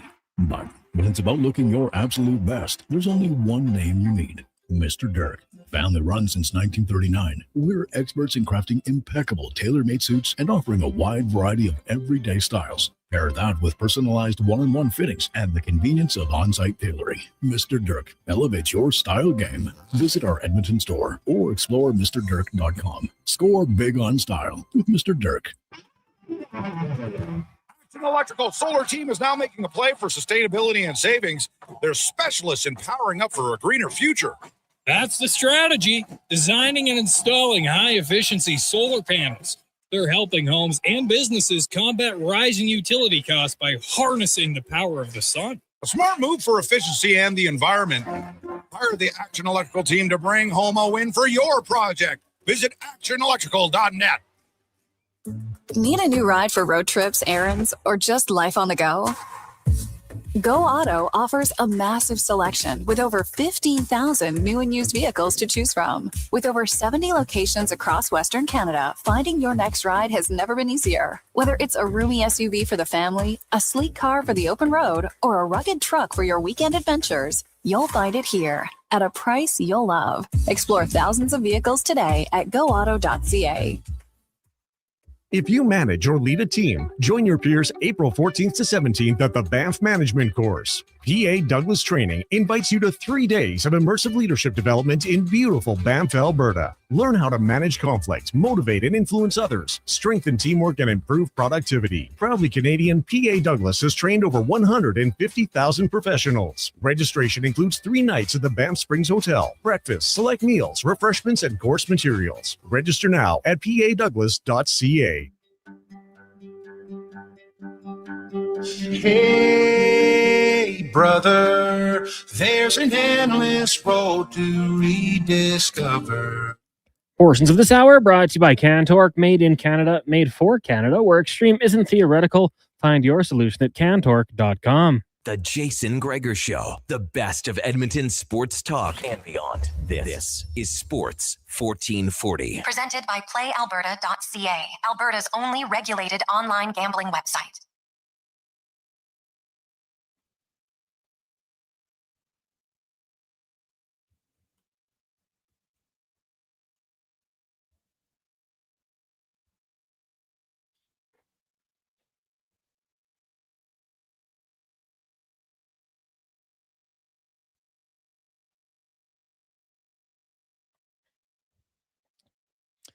.344, welcome back. The semifinals are set for the men's hockey tournament at the Olympics. It will be Canada versus Finland. And the USA will take on Slovakia. Quinn Hughes, the overtime hero. Clearly, they had a scouting report. They want to shoot from dead center, a little bit high in the slot on Markstrom. And Hughes, the third time, not his third time, but the third time, they tried a little bit longer of shot. It worked. And they are now heading on to the semifinals. Canada will play the first game. That'll be at 8:40 on, that's 8:40 Edmonton time on Friday. And then it'll be USA and Slovakia going at 1 o'clock Edmonton time. So 8:40 for all of you. Plan ahead on Friday morning. And don't count out those pesky Finns, man. They are tough. Both them and Canada have each in the time with the NHL players in the Olympics. It's 5 appearances now in the semifinals. Finland, this is their 5th one. And Canada's won gold 3 times. They lost in 06. And in 98, was that in the semis? I think it was, because then they lost. And they lose the bronze medal game to Finland. Is my memory correct on that, Cons? Check that out, 1998. I think that's what it was. So either way, man, the Finns always find ways to find themselves in the semis. So good for them. And then, of course, the gold medal game a little bit earlier, and people wondering why. Well, it's because it's the final day of the ceremony. The gold medal game in men's hockey is always one of the final events of the Olympics, all the time. And so you've got the closing ceremonies later that night. So I saw some people online. I can't believe they're doing it. Well, they've always done it. They don't change it based on the North American time zone. It's not really how it works. There you go. Just enjoy it and enjoy the memories. Yeah. In 2014 when it was in Russia. Yeah. Get up early. Get up early. You were right. 3-2 lost to Finns in 98. In the bronze medal game. Yeah. Right. Okay. So, yeah. So them and the Finns have both been in the semifinals 5 times. Not bad. Not bad at all. Let's get to 5 questions. 5 questions now. Brought to you by The Brick. Looking for furniture, mattress, appliances, big screen TVs, you name it all, and they get it at great prices at The Brick and Brick.com. It's time for 5 questions on the Jason Gregor Show. All right, Jason, we will get to the Olympics, but I want to ask you the question, what impact do you have Paul Coffey to have on the Oilers behind the bench, and who do you think will benefit most? Ooh, that's a good question. I'm going to say Darnell Nurse because he's the one who needs it the most. So I will say him. The impact, like I said, the Oilers had a stretch where they were pretty good, but more inconsistent. This is Paul Coffey's been there. He's helped them. The players ultimately at the end of the day are the ones who have to make the decisions on the ice. But, Paul Coffey, his messaging probably resonates with the group. So they're hoping that it'll do it again. Yeah, I mean, I like it. I mean, we talked about his resume. This guy's done it all. Won Stanley Cups. He's a Hall of Famer. Had some of the best seasons we've seen from an offensive defenseman. I'll say the guys who can probably learn the most. Maybe Spencer Stastny and Ty Emberson, the younger players. I think listening to Paul Coffey could probably be a really good learning tool for them. So I'll go with that. Question number 2 for you. With the winner today, he also assisted McDavid's win at the Four Nation Faceoff. Do you think Mitch Marner deserves a little more credit for being a big-time player? Yeah. Let's pump the brakes on it. A huge goal today, right? I thought he scored an overtime goal, actually, or assist on it, either one. Yeah, like he hadn't done much in the game, but he made a big play at the right time. So it matters for sure. You know what? For years in the NHL, he hadn't done it, but that's why it's, he made one huge play. It's awesome. To me, big time players are guys who've done it multiple times. I'm not there yet. Yeah, I wanted to go check his game-winning goals in the NHL this season. It's a long way down. I like to take a little shade at the Maple Leafs, and maybe it was just the Maple Leafs problem. He's, been okay in the playoffs, never elevated his game, which is what you want to see, but I applaud him. Good for him for stepping up in this one. Now, in these games today, as you mentioned, we saw overtime all over the place. So in honor of that, what is your favorite overtime moment in sports? And it can be biased, whatever you want. Go ahead. I've got a couple. The one for me, and I'm sure Indianapolis Colts fans would hate it, but was a playoff game in San Diego. Chargers ended it on a screen to Darren Sproles. Colts didn't even get a chance. Peyton Manning sat on the sideline, so I could see why they would hate it, but that one stands out, and I'll always remember Tim Tebow to Demaryius Thomas in the playoffs. Tim Tebow throwing it about as far as he could. DT takes it to the house, and they beat the Steelers. So those two away from hockey stand out. Okay, I'm going... Wow. I got to go Peter Klima. 1990, I was a young teenager watching that game, and Peter Klima comes off the bench where he had been benched because he had too many giveaways early in the game, and he got benched. And then the coach's like, God, we're in the third overtime. Guys are tired. Let's go. Let's get that garbage kind of can helmet that he wore. And then Peter Klima scores a goal. It was a massive goal. They obviously, that was the playoffs. There's no Wayne Gretzky on the team anymore. So I'm going to go with Peter Klima, 1990. Triple overtime. Good one. Question number 4. Canada now up to 4 golds, 14 total medals at the games over in Italy. Are you satisfied with that medal count so far? Well, when you look, there hasn't been a ton of surprise medals here yet for Canada. A lot of them have kind of been expected. So, and obviously not everybody that you expect to win is going to win. They still have some, curling's got some opportunities. Obviously hockey, the women are guaranteed either a silver or a gold. So we still got more going. Reese Howden is a favorite in one of the events for him in ski cross. So, they still got more here, but I don't know. I think Canada was expected to be around 22, something like that. So, maybe 23 or 4. So it's kind of where it is, but yeah, I would be lying if I said I knew enough about every sport to say, wow, Canada has really disappointed in some. Like Mark McMorris, great, but he wasn't really expected to medal, right? I think what Kingsbury's done is amazing. Courtney Saro's already got 4 medals for her. So, Oldham has won 2 medals. So I haven't seen, I'm trying to think who was somebody who was a big favorite that didn't do well. Maybe Will Danjanu. I think they probably thought he'd be a little bit better, but man, short track speed skating is hard to predict. We heard from Wotherspoon yesterday on the show. He said, and he coaches, he's just like, hey, in long track, if you're in a sprinter in the 500 meters, usually the fastest person can win, but it's not always that way in short track. So I'm not going to say I'm disappointed. Yeah, and I know earlier today that Chance couldn't get it done, but Canada still found a way to get the gold in that event. I was just going back, looking at the last 5 Olympics. They've gotten north of 20, mostly over 25, except for Turin in 2006. So I'd say maybe a little bit lower. If they get to 20, I think that's a pretty good number for them, and they've got some events coming up here where they can certainly do so. Final question for you today, Jason. It is National Drink Wine Day. You have a favorite wine and a favorite go-to pairing with said wine and food? Yeah, I'm not a huge wine guy. Wine's never really agreed with me, and so I can't say